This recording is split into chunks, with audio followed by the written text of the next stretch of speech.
아멘. 오늘 우리에게 주신 하나님의 말씀입니다. 하나님의 말씀은 시편 13편 1절에서 6절까지에 있는 말씀, 구약성경 811페이지에 있습니다. 시편 13편 1절에서 6절까지에 있는 말씀을 우리 한 목소리로 함께 봉독해 올리겠습니다. 시작. 여호와여, 어느 때까지니까 나를 영원히 잊으시나이까? 주의 얼굴을 나에게서 어느 때까지 숨기시겠나이까? 나의 영혼이 번민하고 종일토록 마음에 근심하기를 어느 때까지 하오며, 내 원수가 나를 치며 자랑하기를 어느 때까지 하리이까? 여호와 내 하나님이여, 나를 생각하사 응답하시고 나의 눈을 밝히소서. 두렵건대 내가 사망의 잠을 잘까 하오며, 두렵건대 나의 원수가 이르기를 내가 그를 이겼다 할까 하오며, 내가 흔들릴 때에 나의 대적들이 기뻐할까 하나이다. 나는 오직 주의 사랑을 의지하여 싸우니 나의 마음은 주의 구원을 기뻐하리이다.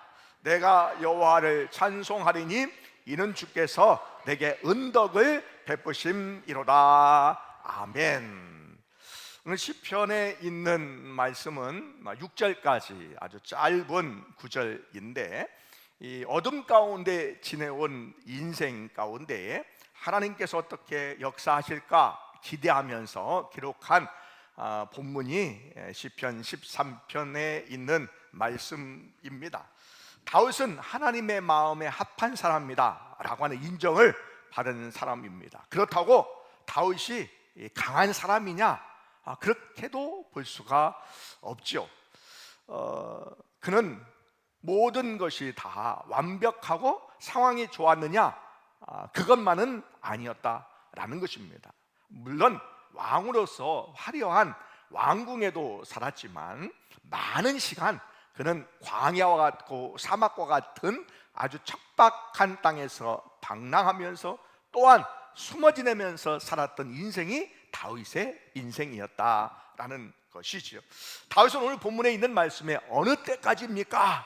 라고 4번씩이나 반복해서 그렇게 질문하고 있습니다. 하나님께서 멀리 실제적으로 떠나셨는가? 그런 것은 아니죠. 마음으로, 심정으로서 하나님께서 멀리 계신 것 같이 느껴지고 있다라는 것입니다. 때로는 우리가 하나님이 침묵하시는 것 같이 느껴질 때가 있습니다. 하나님께 오래 기도했는데 가족의 마음이 열리지 않고, 남편의 마음이 열리지 않고, 자녀의 마음이 열리지 않을 때가 있습니다. 또한 병을 얻어서 치료하고, 또한 병원 신세를 지면서 빨리 회복되지 않을 때 또 지친 그런 마음이 생길 때가 있습니다. 그리고 또 때로는 가장 가까운 사람에게 차가운 말을 들었을 때에 낙심하고 실망할 때가 있다라는 것이지요. 오늘 시편에 있는 말씀에 오늘 다윗은 그러한 마음을 가지고 그가 어떻게 하나님께 나아가게 됐는지에 대한 말씀을 함께 나누기를 원합니다. 첫 번째, 우리 한번 같이 읽어보겠습니다. 시작. 숨기지 말고 하나님께 알려야 합니다. 다시 한번, 숨기지 말고 하나님께 알려야 합니다. 다윗은 자신의 마음을 숨기지 않았다라는 것입니다. 다윗은 하나님 앞에서 내가 믿음이 좋은 사람이다 라고 겉모습을 보이는 것을 원치 아니했습니다. 다윗은 마음속의 답답함과 또한 두려움을 그대로 하나님께 알렸다라는 것이지요. 우리의 성숙은 하나님께 감정을 숨기는 것이 성숙이 아니라 우리의 마음을 있는 그대로 하나님께 가지고 나아가는 것, 알리는 것이 진정한 성숙한 신앙이고 성숙한 믿음입니다. 사람은 상처를 받으면 대체로 3가지 유형을 보이죠. 하나는 내가 마음속으로 삭히는 경우가 있습니다. 그러면 내 마음이 힘들어요. 내가 스스로 자기 자신에 대해서 힘들게 만들고 한이 맺히게 되는 것이지요. 마음의 병이 생기게 되지요. 두 번째 반응은 다른 사람 탓을 하게 됩니다.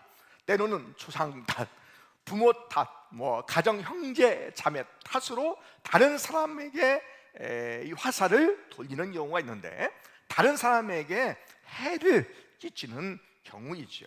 세 번째 유형은 그 문제를 피하는 사람이 있습니다. 심지어는 하나님을 피합니다. 그리고 가족을 피하고 또한 성도를 피하는 경우도 있습니다. 그런데 오늘 다윗은 자기 스스로 담아내지 아니하고 다른 사람 탓하지 아니하고 문제를 회피하지 아니하고 그 문제 근심되는 일들을 하나님께 가지고 와서 하나님께 알렸다라는 것입니다. 여러분, 하나님은요, 우리가 아무에게도 말하지 못할 사정을 이미 알고 계시다라는 것입니다. 사람은 우리의 마음을 다 알지 못합니다. 그러나 하나님은 우리의 마음을 이미 알고 계십니다. 여러분이 잠 못 이루는 그 밤에 그런 상황을 하나님이 알고 계시지요. 사람은 눈물의 이유를 다 알지 못하지만 하나님은 우리의 마음의 깊은 곳까지도 아시는 분이 하나님이십니다. 여러분, 그런데요, 우리는 상처를 받았다, 문제를 만났다 라고 그 문제를 핑계 삼아서 하나님을 멀리해서는 안 된다라는 것입니다. 상처가 깊을수록 하나님께 가까이 가야 하는 것입니다. 기도할 말이 생각나지 않으면 오늘 시편에 있는 말씀처럼, 그리고 시편은 주로 그런 말씀들이 있어요. 나의 감정을 솔직하게 하나님께 아뢰는 것, 때로는 나에게 문제를 가져오게 한 대적과 원수를 저주하면서까지도 기도하는 내용이 가득한 곳이 시편에 있는 말씀입니다. 여러분, 기도할 말이 생각나지 아니할 때에 여러분 시편을 펴놓고 여러분 기도하시기를 원합니다. 그리고 때로는 눈물밖에 나오지 않을 때에 그 눈물만 가지고 하나님께 앉아 있기를 원합니다. 우리가 숨기지 말고 하나님께 먼저는 알려야 한다라는 것이죠. 우리 두 번째 한번 같이 읽어보겠습니다. 두 번째입니다. 시작. 눈을 들어 하나님의 은혜를 구해야 합니다. 다시 한번 시작. 눈을 들어 하나님의 은혜를 구해야 합니다. 우리 3절에 있는 말씀 우리 함께 읽겠습니다. 시작. 여호와 내 하나님이여 나를 생각하사 응답하시고 나의 눈을 밝히소서. 두렵건대 내가 사망의 잠을 잘까 하오며. 아멘.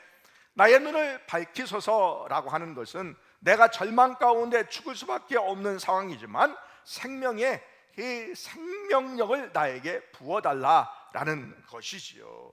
또한 어두워진 영적인 눈이 회복되기를 원하는 마음의 기도를 오늘 하고 있다라는 것이죠.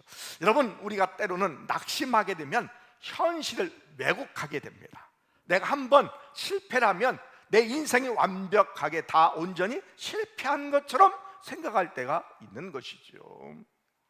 학생들이 수능 보면서 또한 점수가 훨씬 낮게 나왔을 때에 한 번 실패인데 그것이 인생의 전체의 실패인 것처럼, 실패자인 것처럼 생각을 할 수도 있다라는 것이죠.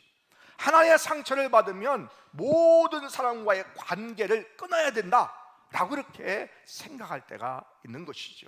때로는 하나님의 응답의 시간이 길어질 때에 하나님이 나를 떠나시진 않았는가? 라고 이렇게 생각할 때가 있다라는 것이죠.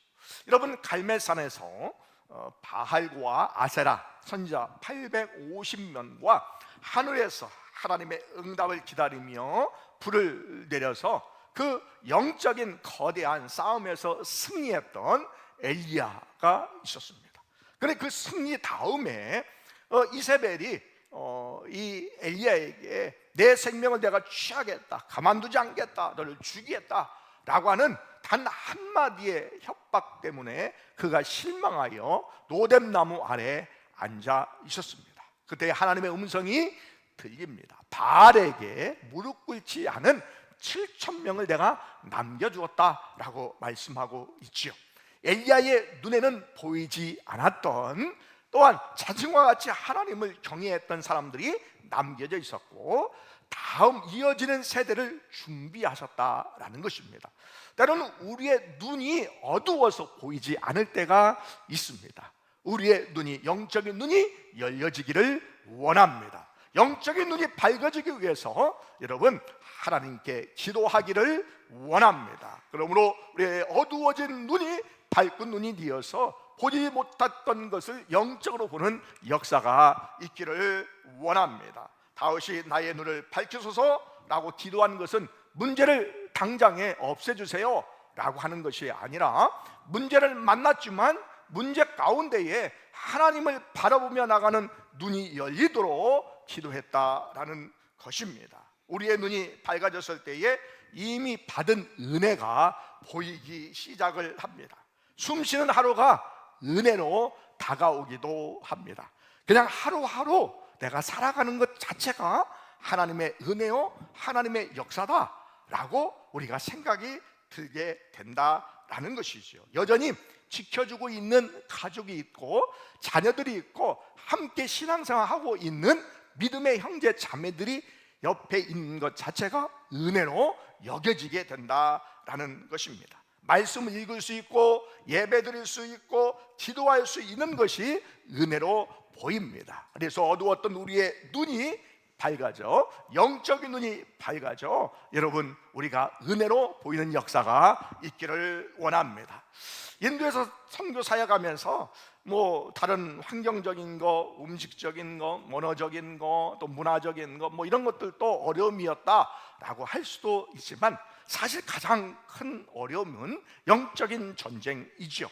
바로 하나님께 예배하는 일을 방해받는 것이었습니다. 그래서 우리가 한인교회도 섬기고 또 현지교회도 섬겼지만, 가정에서 기도할 때에 창문을 꼭꼭 닫고 또한 커튼을 치면서 우리가 마음껏 기도하지 못하고 마음껏 찬양하지 못해서 답답한 심정으로 살아왔다. 그러면서 큰 소리 한번 쳐서 통성으로 좀 기도하고 크게 소리 높여 찬양하는 나를 소망하면서 기도했다라는 것이죠. 기다리는 시간들이 있었다는 거예요. 현지교회를 빌려서 한인교회를 할 때도, 또한 단독으로 건물을 얻어서 한인교회를 할 때도 이중창에 있는 창문을 다 닫고 외부에서 찬양 소리가 가급적 들리지 않도록 이중으로 또 창문을 닫고 또 문을 닫고 커튼을 치고 보이지 않게 하는 일들, 소리가 들리지 않게 하는 일에 신경을 가장 많이 썼다라는 것입니다. 여러분, 예배 드릴 수 있는 것, 기도할 수 있는 것, 마음껏 찬양할 수 있는 우리의 환경이 하나님 감사함으로 다가오는 은혜가 있기를 원합니다. 마음껏 예배할 수 있는 것, 마음껏 기도할 수 있는 것, 마음껏 찬양할 수 있는 것, 마음껏 헌신할 수 있는 것, 마음껏 하나님께 나아갈 수 있는 것이 복된 은혜인 것을 여러분 기억하시기를 원합니다. 얼마 전에 중국에서 266일 동안 구금되었던 김명일 목사님, 이 미국의 시민권자인데 한국분이죠. 그분이 이제 선교하다가 지하교회를 섬기고 특별히 이제 베이징의 북경에 시온교회를 이렇게 거대한 교회를 책임지고 목회하고 하다가 반국가 또한 뭐 다른 혐의를 씌워가지고 이 중국에서 구금되었다가 이제 풀려나는 사건이 있었습니다. 여러분, 지하교회가 뭐 지하실에서 모여서 예배드리는 것이 지하교회가 아니라 숨어서 신앙을 지켜나가는 그런 교회가 지하교회이지요.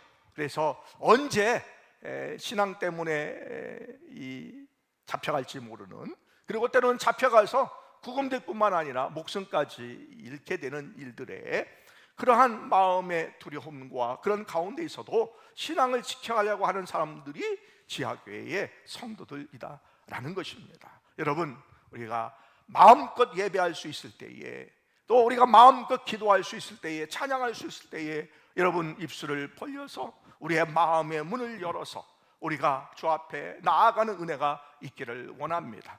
오늘 우리는 알지요. 우리 주변에 우리 어르신들 가운데에 교회에 나와서 예배를 드리고 싶지만 건강이 허락지 못해서 예배 드리지 못하는 분들이 있습니다. 다리가 또한 발이 몸이 불편해서 나오지 못하는 분들도 분명히 있습니다.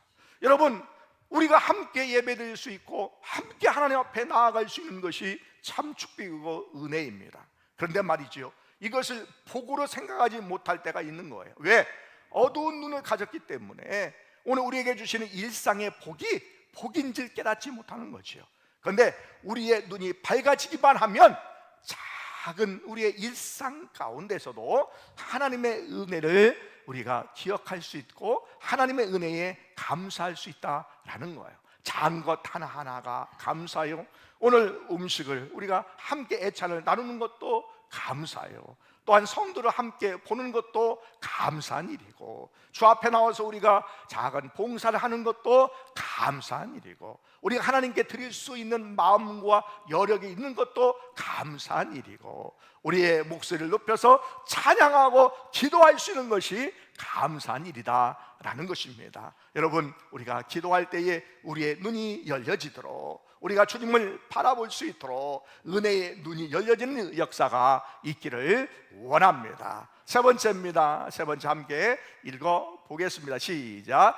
끝까지 하나님의 사랑을 붙잡아야 합니다. 다시 한번 시작. 끝까지 하나님의 사랑을 붙잡아야 합니다. 5절에 있는 말씀 우리 다시 한번 읽습니다. 시작. 나는 오직 주의 사랑을 의지하여 싸우리 나의 마음은 주의 구원을 기뻐하리이다. 아멘. 오늘 다윗은 문제가 다 해결되어서 하나님을 찬양한 것이 아닙니다. 첫 번째는 탄식으로 기도를 시작했는데 오늘 끝날 때는 찬양으로 마치게 되었다라는 거예요. 여러분, 하나님께 우리가 탄식으로 나오지만 결국에는 하나님을 찬양하는 입술로 끝나게 될 줄 믿습니다. 처음에 시작은 실망스러운 일이고 낙심드는 일이고 안 되는 일이지만 그 문제가 해결되지 않았지만 주님을 바라보면서 주께서 약속하신 그 말씀을 믿고 나아갈 때에 우리가 찬양의 소리가 나오고 또 하나님께 감사의 고백이 나올 줄 믿습니다. 오늘 다윗은 해결된 것은 아니에요. 그런데 하나님께서 해결해 주실 것을 믿고 또 그렇지 않다 할지라도 하나님을 신실하게 믿는 믿음으로 그는 찬양하게 되었다라는 것이지요. 여러분, 하나님 우리를 사랑하시는 분입니다. 이것이 핫세드의 사랑이다라는 것이죠. 하나님이 감정이 좋을 때만 우리를 사랑하시는 분은 아니지요. 우리는 그렇잖아요. 우리가 감정이 좋으면 사랑을 더 표현하고 감정이 안 좋으면 사랑하지 않고, 이런 인간적인 사랑이 아니라 하나님의 사랑은 감정을 초월한 사랑이다라는 거예요. 또 우리의 모습이 형편없을 때라도 우리의 모습이 우리가 볼 때 괜찮다라고 생각할 그때도 변함없이 하나님은 사랑하시는 핫세리의 사랑을 하신다라는 것이지요. 오히려 더 낙심되었을 때에, 문제가 있을 때에, 내가 처절하게 실패했다고 생각할 그때에 하나님은 특별한 사랑으로 우리에게 다가오신다라는 거예요. 하나님은 우리에게 십자가의 사랑을 그 큰 사랑으로 우리에게 보여주셨습니다. 우리 로마서 5장 8절에 있는 말씀 함께 읽겠습니다. 시작. 우리가 아직 죄인 되었을 때에 그리스도께서 우리를 위하여 죽으심으로 하나님께서 우리에 대한 자기의 사랑을 확증하셨느니라. 아멘. 여러분, 우리가 죄인 되었을 때에 하나님께서 하나님에 대한 사랑을 그리스도의 십자가의 사건을 통하여 우리에게 보여주셨다라는 것이에요. 우리가 허물이 있을 때에, 우리가 죄인이었을 때에, 심지어는 로마서 5장 10절에 있는 말씀에 원수 되었을 때에, 하나님을 멀리하고 하나님을 대적하는 그때에도 하나님 우리를 사랑하셨다라는 것입니다. 이 사랑이 하나님 우리가 입는 하나님의 사랑인 줄 믿습니다.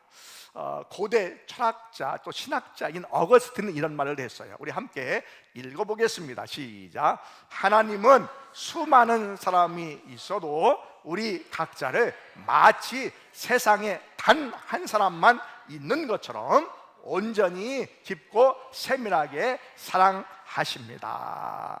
우리가 여럿이 있잖아요. 그런데 하나님은 나 혼자만 사랑하듯이 하나님께서 세밀하게 깊게 사랑하신다, 이렇게 기록하고 있습니다. 하나님은 여러분을 사랑하십니다.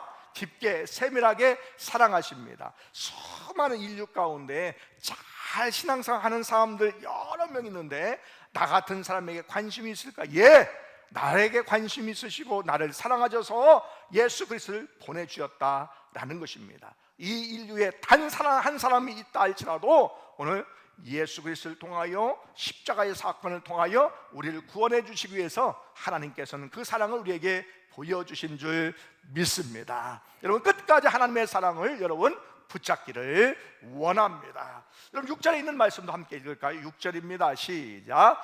내가 여호와를 찬송하리니 이는 주께서 내게 은덕을 베푸심이로다. 아멘. 이미 은혜를 받은 거, 이것을 생각하는 것이 아니라 주신 은혜를 기억한다라는 거예요. 받을 은혜를 생각하는 것이 아니라 이미 받은 은혜를 기억한다라는 것이지요. 우리는 그러잖아요. 사실은 우리가 받은 것은 사실 기억하지 못하고요, 받을 것만 기억하죠. 그래서 조금만 힘들면 불평하게 되는 거죠. 이미 우리에게 베풀으신 은혜가 엄청 많음에도 불구하고 우리가 기대하는 것, 기대에 못 미치면 우리가 하나님의 은혜가 없다, 이렇게 생각을 할 수가 있는데, 여러분, 지금까지 우리의 삶을 뒤돌아보면 은혜 아닌 것이 없는 것이죠. 오늘 살아가는 것도 은혜인 줄 믿습니다. 주 앞에 나와서 예배드리는 것도 은혜이지요. 주 앞에 헌신을 다짐하며 결단하며 아멘하는 것도 은혜인 줄 믿습니다. 바로 하나님의 그한 역사가 우리에게 있다는 것을 기억하는 것이에요. 그래서 받을 것이 아니라 이미 받은 은혜를 기억하면서 하나님을 찬양하고 하나님의 은덕을 기억하며 나아가게 되고 있다라는 것이죠. 여러분, 하나님을 가까이 하는 사람은 복 있는 사람입니다. 이 복 있는 사람이 자기에게 주어진 이 복만 우리가 내 안에 머물르게 하는 것이 아니라 이것을 복의 통로로 만들어야 된다라는 것이지요. 하나님의 복이 나에게 종착역이 아니라 나에게 거쳐가는 통로가 되기를 원합니다. 우리 고린도후서에 있는 말씀 1장 4절을 함께 읽겠습니다. 우리의 모든 환난 중에서 우리를 위로하사 우리로 하여금 하나님께 바른 위로로서 모든 환난 중에 있는 자를 능히 위로하게 하시는 이시로다. 아멘. 하나님은 우리를 위로하실 뿐만 아니라, 이것도 큰 은혜잖아요. 내가 은혜 받는 거, 내가 잘 되는 거, 행복한 거, 하나님의 역사를 기억하는 것, 이것도 은혜인데 이 은혜를 다른 사람에게 줄 수 있는 거, 나에게 받은 위로를 다른 사람에게 위로해 줄 수 있는 거, 그 능력이 하나님께 있다라는 것입니다. 우리가 하나님의 위로의 통로가 되기를 원합니다. 하나님의 은혜의 통로가 되기를 원합니다. 하나님의 축복의 통로가 되기를 원합니다. 여러분, 하나님께서 우리를 축복해 주시고 위로해 주시고 은혜를 베풀어 주실 뿐만 아니라 우리를 통하여 다른 사람을 위로하고 은혜를 베풀며 또 축복의 사람으로 우리를 통로로 역사하시고 그 사람에게도 하나님의 위로가 임하도록 도우시는 분이 우리가 믿는 하나님이시다라는 것입니다. 다윗은 오늘 탄식에서 찬양으로 그것이 바뀌고 있다라는 것이죠. 분위기가 바뀌고 있는 것이죠. 하나님은 오늘 또 우리의 탄식을 들으십니다.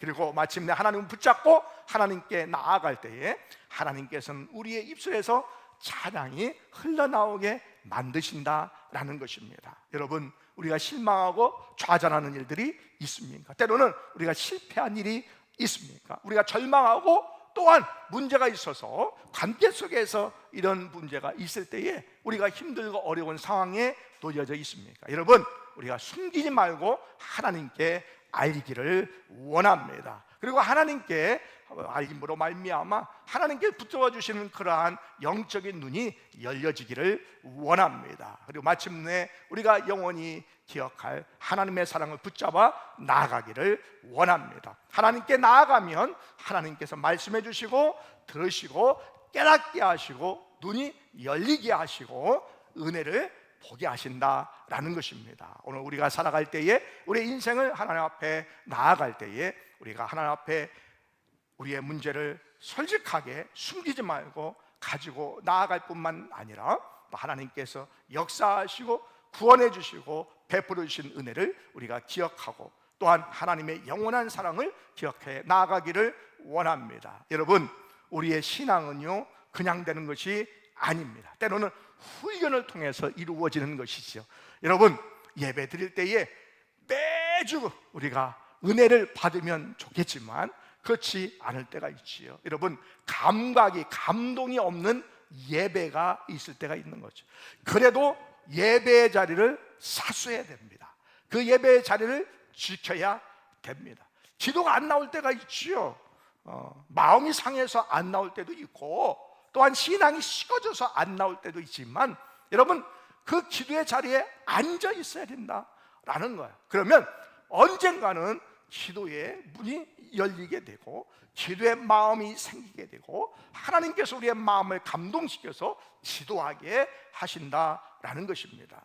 말씀이 안 들을 때가 있습니다. 그래도 성경을 펴놓고 있어야 됩니다. 언젠가는 그 활자가 내 눈에 들어오고 하나님의 말씀이 내 심령에 박혀서 내가 그 말씀대로 살아갈 때에 말씀의 능력과 역사가 나타나게 된다라는 것입니다. 여러분, 의적으로 때로는 일부러 우리가 하나님 앞에 나아가는 훈련의 자세가 필요합니다. 이러한 자세로 나아갈 때에 하나님께서 언젠가 우리의 눈이 열려지게 하시고 우리의 귀가 열려지게 하시고 우리의 마음에 열려지게 하여 주셔서 우리가 기도의 자리에, 찬양의 자리에, 또 예배의 자리에 말씀을 듣고 말씀의 역사를 하나님께서 우리가 이룰 수 있도록 하나님께서 붙잡아 주시고 역사해 주십니다. 하나님은 우리를 잊지 않으시는 분이십니다. 하나님을 가까이 함으로 하나님의 역사를 날마다 체험하며 나가는 우리 모두가 되시기를 원합니다. 이 시간에 찬양으로 함께 나아가도록 하겠습니다.